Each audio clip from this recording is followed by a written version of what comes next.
Ravanan. They're giving respect to Ravana. No, we shouldn't give respect to Ravana. You can translate. He's born in a great Brahmana family. He's a great, powerful king, but he's a demon. Actually, in the Srimad Bhagavatam, it's described that when Hiranyakashipu was ruling over the universe, that Narad Muni would also offer him respect. Narad Muni is often a difficult personality to understand. In the Indian cinema, he's portrayed as a kind of buffoon, but that's offensive because he's a great pure devotee. In the Hindi movies, I don't know about in Tamil also. Yeah. Narad, he once went to Kamsa and told him that actually your enemy, the one who is predicted to kill you, is already born in Gokul. So as a result of this, Kamsa started killing so many children in the whole area of Mathura. So it might seem that why is Narad, why is he telling Kamsa this? The reason is to hasten the activities of the Lord, to bring them to fruition.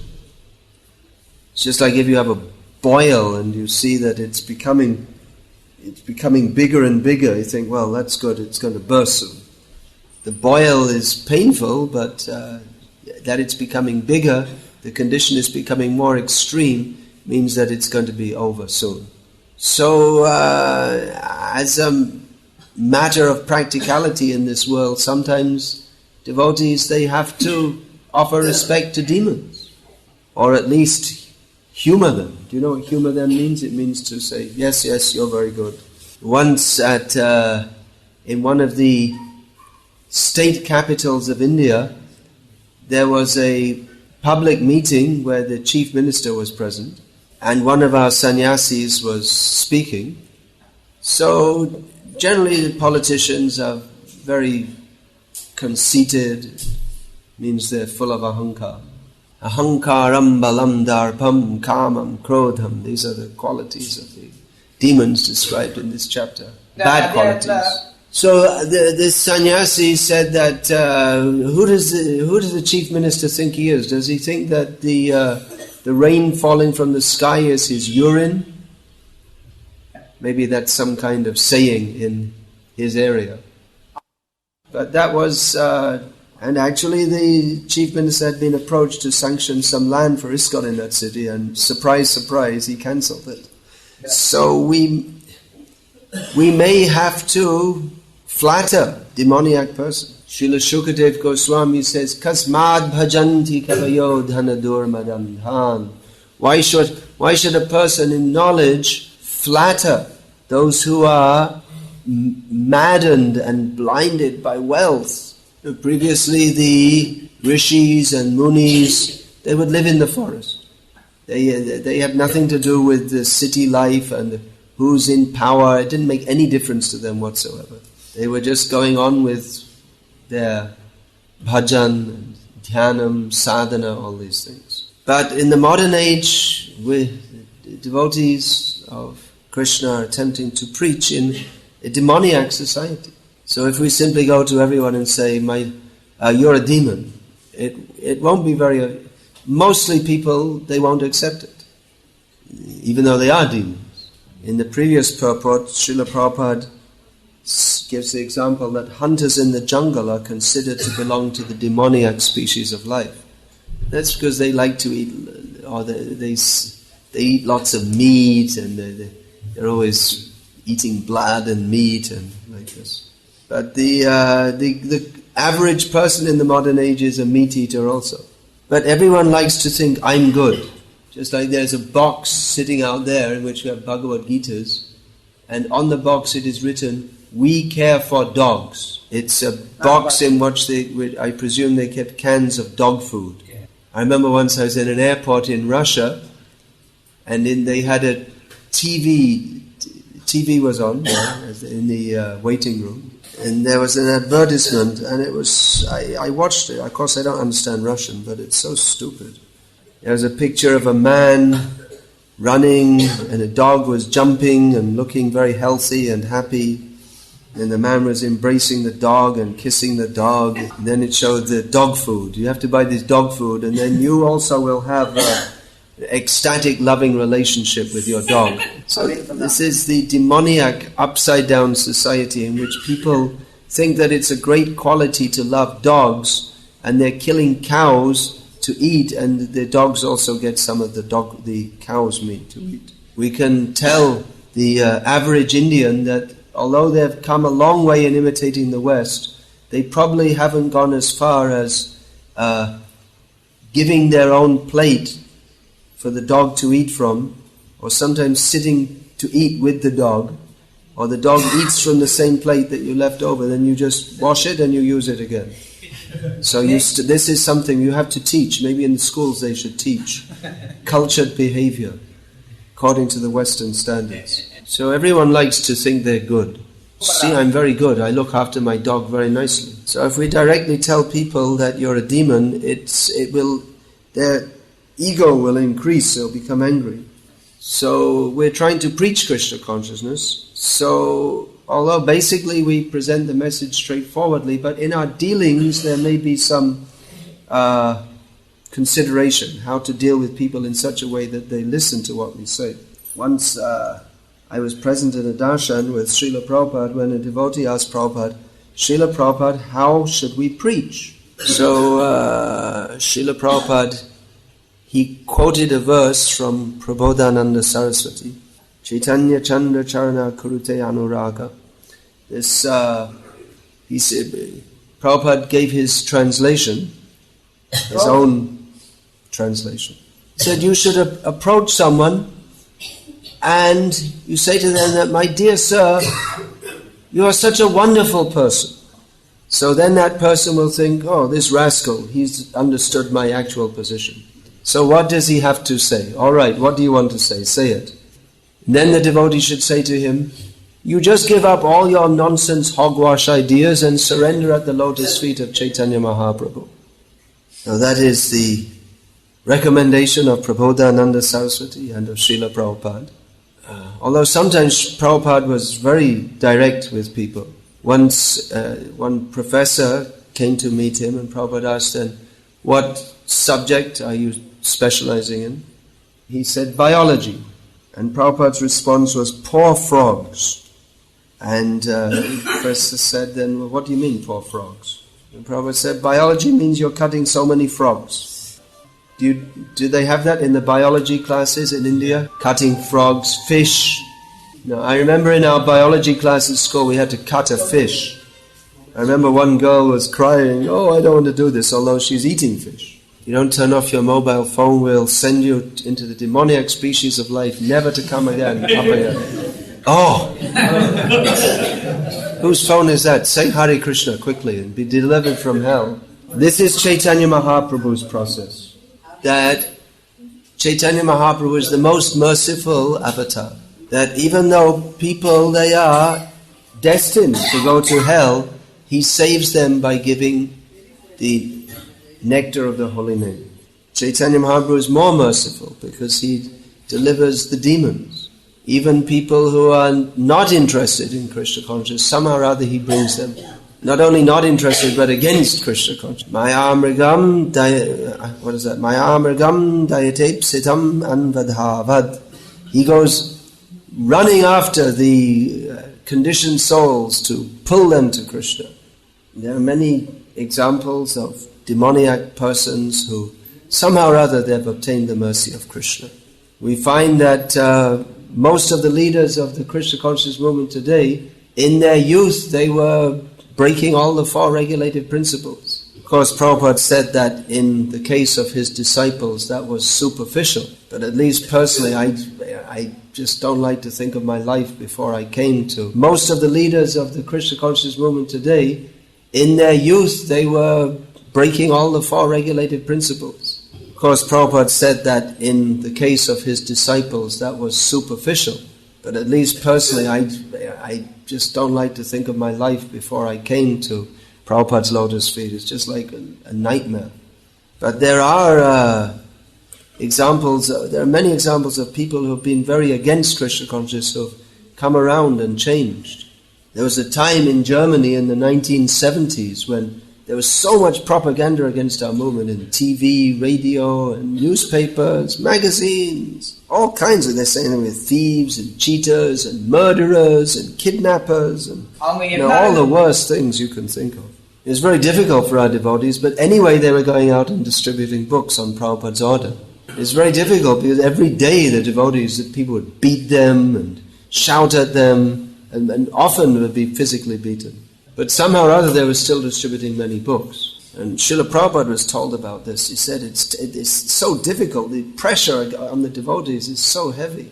They arrested so many devotees also. And Prabhupada said, this is very good. Every day in the newspaper there is Hare Krishna. So they will know this movement is important. And Srila Prabhupada was told about this. He said it's so difficult, the pressure on the devotees is so heavy. They arrested so many devotees also. And Prabhupada said, this is very good. Every day in the newspaper there is Hare Krishna. So they will know this movement is important. In Australia also, the devotees in Melbourne, I think it was, every day they would go out to chant Hare Krishna, and every day they would be arrested. So they asked Prabhupada what to do. Prabhupada said, you go on chanting. And if you get arrested, then you go on chanting in the prison. So the devotees did that, and that was reported in the newspapers, and the public sympathized with them. In Germany also I found now that so many young people, they think our movement must be very good. They thought if the government is so much against us, then it must be something good. So this is a very heavy chapter, you can say. It's a fact, actually, that it's people who are very demoniac, they have a very bad future. And in some places and circumstances, they harass devotees very much. It's a good test to see how fixed we are in bhakti when there's persecution from demons. It's good that if we try to do bhakti in a peaceful situation, and that will be tested in difficulty, how actually sincere we are to serve Krishna. So reading about these descriptions of how the demoniac people, they make life miserable for others and for themselves, devotees, they want to reform that situation. We have to do something to help them. People are suffering because of ignorance. Everyone is suffering. In the material world, everyone is suffering, and especially in Kali Yuga. So many people come to me and tell me, I'm suffering, and I tell them, you don't have to tell me, I know you're suffering. It's just a matter of degree, that's all. But what is naturally we're suffering because we're living in a demoniac age. And there's the whole atmosphere of the demoniac atmosphere is everyone is trying to exploit everyone else. And there's no material solution to the problem of suffering. Someone just sent me a report from the BBC news service that in Britain there's a higher standard of living than ever. People have more money to spend, and people are more miserable than ever and have more mental disease than ever. We see in India also that there's a higher standard of living than ever. People have more money to spend, and people are more miserable than ever and have more mental disease than ever. We see in India also there's been tremendous economic development in the last 15 years or so. Previously, to have a bicycle was considered something prestigious, say in the 90s. When you were young, to have even a push bicycle, that was considered something prestigious. Then I remember when I first came to Delhi in 1975, there was just bicycles everywhere. Then cycle it's called in Indian English. Cycle. I said it. Pure Tamil. Dvichakrayanam. Is that in Tamil? Is that? That's Sanskrit. But then it became. Then the next thing became a yantra yukta dvichakrayanam. In other words, a motorcycle. That's right. Now it's cars. Now it's a normal thing for people to have cars. So all of you are sitting there and think, oh, I don't have a car. I'm not up to standard. Don't worry, a car won't make you happy. Krishna will make us get more and more material contrivances, and we go further and further away from Krishna. Not necessarily. If one is an advanced devotee, then he can engage the whole world in Krishna's service. He's not attached to anything. Once one of Srila Prabhupada's disciples was dealing in precious gems. So one day he came to Prabhupada and said that, Prabhupada, I have this very expensive necklace and I want to sell it, but I thought at least for some time I could put it on you. So he put it, it's worth some hundreds of thousands of dollars. He put it on Prabhupada. Prabhupada worried for some time and said, okay, now you take it back. He had no personal attachment to these things. So we should know that the root cause of all suffering is ignorance. Worth some hundreds of thousands of dollars. He put it on Prabhupada. Prabhupada worried for some time and said, okay, now you take it back. He had no personal attachment to these things. So we should know that the root cause of all suffering is ignorance. From one perspective, the perspective that Lord Krishna is outlining in this chapter, a demon is a very bad person. But Chaitanya Mahaprabhu's judgment is Jiva Sharup Hoy Krishna Nitya Das. Every jiva is constitutionally part and parcel of Krishna. So in this material world, basically everyone has a perverted mentality. Krishna Bahimuk Hoya Bhogavancha Kare Nikatasta Maya Tare Japatiya Dhare. We are captured by Maya because we have chosen to be inimical to Krishna and to desire material enjoyment. But that is not our real nature. The real nature of the jiva is to be fully pure, fixed in his position of service to Krishna. So Krishna consciousness means Janma Sata Kari Karo Para Upakar, to make our lives successful and to benefit others. That means that we are ourselves trying to rise above the demoniac qualities that we are so much attached to. We may talk of demons, this demon, that demon. What about me? As much as we have desires other than to serve Krishna, we are also demoniac. But we are fortunate enough to have attained this process of Krishna consciousness. So preaching means to approach people who are less fortunate, they are without knowledge of Krishna consciousness, and to awaken their latent serving mood toward Krishna. Some people, it seems that the latency of their serving mood toward Krishna is so latent as to be almost non-existent. By Chaitanya Mahaprabhu's mercy, even the most demoniac can be uplifted. However, in general, it's recommended that devotees approach or try to impress the teachings of Krishna consciousness upon people who are at least somewhat open to receive it. If we try to discuss with people who are very demoniac and offensive toward Krishna, they just become more offensive and our own minds become agitated. So although we may say that in this mature world everyone is basically demoniac, and especially in the modern age, but preaching Krishna consciousness means to find the spark of interest in Krishna consciousness in others, and to fan that. That's another analogy Prabhupada often used, to fan the spark of Krishna consciousness. If we fan the spark, it can transform into a blazing fire. So these are some thoughts on Lord Krishna's statements about those who are forced to go down into the abominable forms of existence. Yeah. Just like we see the number of mosquitoes seems to increase all the time. This is an envious species of life. Persons who are very envious of others, they take birth as snakes, scorpions, mosquitoes and such creatures. So let us chant Hare Krishna and the mosquitoes will be benefited also. Hare Krishna. Hare Krishna. Is there any question? This is a long time ago. It's 1970s. Nowadays, they're very... In Australia in general, people mostly they very much like our movement. Actually, all over the world, as far as I can see. Many people appreciate it now.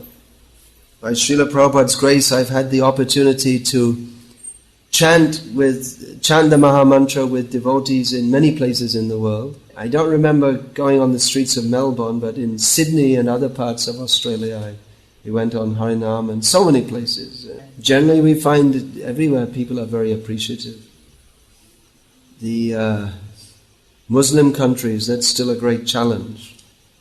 But in Malaysia, which is a Muslim-dominated country, we regularly have Rath Yatras and Harinams. In Bangladesh, we regularly have big festivals of Krishna consciousness. Of course, mostly Hindus attend. Muslims sometimes come also. Anyway, in many places, many people are appreciative. And of course, everywhere some people will make some opposite kind of comments. But even those who they don't like the chanting or they comment against it, still the chanting has entered their ear and the purifying effect will be there. Sometimes in the Western countries when we come with our chanting parties in the shopping area, people will block their ears and run away. Too late, sir. You already heard the Hare Krishna mantra. You don't want to be purified? Anyway, you'll be purified. Sometimes we offer prasad, but people say, no, I don't want to take. I'm a Christian or I'm a Muslim. Well, according to their understanding, it's just food, that's all. According to their understanding, when we offer to the deity, nothing happens. So if it's only food, then why not take it? So actually by not taking it, they know that there's something different about it. Maybe they think that shaitan has entered the food or something like that. It's a very primitive understanding. Sorry to say. Once I came out of our temple in London, and there was a Christian passing out pamphlets to the passers-by. A Christian was passing out his pamphlets against vegetarianism. And there was a picture of Satan with horns and teeth and looking horrible, holding a plate with carrots and cabbages and apples and all these quotes from the Bible, which is supposed to be saying that you should eat lots of meat. Sometimes people have very strange ideas. Not sometimes, almost everyone, almost all of the time. So let us imbibe and inculcate this philosophy of Krishna consciousness. That means we ourselves shall study and try to teach that to others. Yeah, what were you saying actually? Yeah, that's an interesting question. Why were they provoked to arrest us and this and that? Well, it might be difficult for pious Hindus to understand that. But it's just called envy, hingsa. Many times we find that a snake will just bite someone for no reason. So persons who are like snakes, when they see something good, they become angry. So it was like that they thought, what are these people singing and dancing and wearing these funny clothes? And there's the idea that, you see, we have our own culture and way of life, and we are the best. And why have these people from our children's generation, practically by taking up this public chanting, they've rejected all that. They've come to, so that they've become something different. They don't like that they've become something different. It's like a threat to them. If we are not eating meat and not drinking alcohol, not smoking and all these things, it makes them look bad. They become embarrassed. Actually, in the Western countries, these things, they don't think there's anything wrong with it. It's becoming like that in India also. There's been so much propaganda from so many bogus swamis that you can eat what you like, do what you like, everything's all the same. That the traditional understanding among Hindus that meat eating is not good and alcohol is not good, that's gone. Even the Christian sects, they used to observe vegetarianism on some days, or partial vegetarianism. It used to be, when I was a child, in the Catholic tradition, we had to eat fish on Fridays because you weren't allowed to eat meat. Because Jesus was killed on a Friday. Now I think in India they were vegetarians. Because if they weren't vegetarians, no one would have listened to them probably. Anyway, we don't talk too much about Christianity. They had some idea that there was something wrong with eating meat. One monastery I was staying in, I didn't join it as a monk, but I was just staying in their Christian monastery before I joined ISKCON. They were vegetarians. They were hoping I would join. No one had joined them for 20 years. They were all old men. So it's just due to demoniac mentality that people became so much against us. But like I say, that has changed to a large extent in the Western world now. You see, the more we preach, the better the preaching becomes. The more we distribute these books and hold festivals and meet people and hold programs, the atmosphere becomes purified and favorable for Krishna consciousness. At the same time, the general direction of the world is getting worse day by day. People are becoming more and more confused and more sinful and more miserable. So let us chant the holy names. Hare Krishna, Krishna Krishna, Hare Hare, Hare Rama, Rama Rama, Hare Hare. Let people be benefited by this Maha Mantra. Such a simple process, such a nice process. You can get fullest benefit. Even if we think I should do something more difficult, that won't help us. Krishna is so merciful. He has appeared in this, he's manifested himself as the Maha Mantra. And let people be benefited by this Maha Mantra. Such a simple process, such a nice process. You can get fullest benefit from chanting Hare. Even if we think I should do something more difficult, that won't help us. Krishna is so merciful. He has appeared in this, he's manifested himself as the Maha Mantra. And especially in this Kali Yuga, we can get all benefit from the Maha Mantra. So even the envious people, they can be changed by this chanting. In Italy, when our devotees go on book distribution, always the first place they will go, if they go in a village or town, first place they always go to the priests and the nuns, because they always buy all of the books. They're very appreciative of our books. One time one devotee, he met the priest and he said, well, tomorrow's Sunday, you please come to the service in the church on Sunday. So the devotee went. So when it came the time for the speech, he called the devotee, he said, you speak, you know more about God than me. You're much more qualified to speak than me. And that's in Italy. In all of Europe, it's a very pious country in the sense that people are very open to Krishna consciousness. Recently in Slovenia, which is a country bordering Italy, our Vasudev Datta Prabhu, who's in Salem now, he said that two priests came up to him and said, hey, please give us your books quickly and don't tell anyone that we took them. Actually, this distribution of books, there's so many stories, so many amazing things happen. Sometimes you meet people and they're not interested and they just completely turn around, or they tell you all kinds of things. One devotee in Maharashtra, he was distributing door to door. It was in the week and there were just some, everywhere he went there were some elderly housewives, and he thought this won't be very good for book distribution. So he knocked on one door and some average Marathi housewife answered and showed the books. He said, do you have the Srimad Bhagavatam? I want the whole set. So he asked, how do you know about the Bhagavatam set? And she said that, in the Beginner's Guide to Krishna Consciousness, it said that it's very important that everyone should read the Srimad Bhagavatam. So I need to have it. Give it to me. There are so many. I'll tell one story of how one demoniac person came to Krishna Consciousness. That one of our devotees, she was a young girl, she was, because in the Western countries, the girls, boys, they all go on book distribution. So in Paris, she was in the train station, she went in the first class compartment, and she gave a book to one well-dressed man. And he turned out to be a complete demon. When he saw the book, his Krishna book, he said, what's this stupid book?